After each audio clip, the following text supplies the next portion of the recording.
Hi viewers, welcome to our channel. ఈ video చేస్తుంటే నాకే నవ్వు వస్తుంది,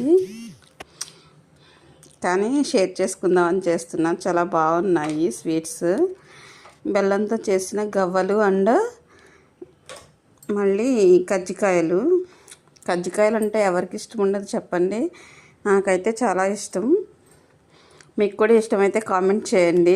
గవ్వలు అయితే ఇంకా బెల్లంతో చేశారు, చాలా చాలా బాగున్నాయి. గవ్వలు కానీ కజ్జికాయలు కానీ చాలా టేస్టీగా ఉన్నాయి.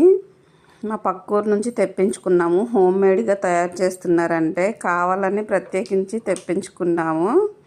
చాలా అంటే చాలా బాగున్నాయి. మీకు ఇష్టమైతే కామెంట్ సెక్షన్లో కామెంట్ చేయండి. కజ్జికాయలు అంటే ఎంతమందికి ఇష్టమో. బెల్లంతో చేసిన గవ్వలు కూడా చాలా టేస్టీగా ఉన్నాయి. సరదాగా చేశాను friends. Please subscribe my channel. First time visit చేస్తున్నవారు నా ఛానల్ని తప్పకుండా సబ్స్క్రైబ్ చేయండి. వీడియో నచ్చినట్లయితే లైక్ చేయండి. అందరికీ పెట్టలేం కదా, just small piece. Taste it. Thanks for watching. Please subscribe our channel.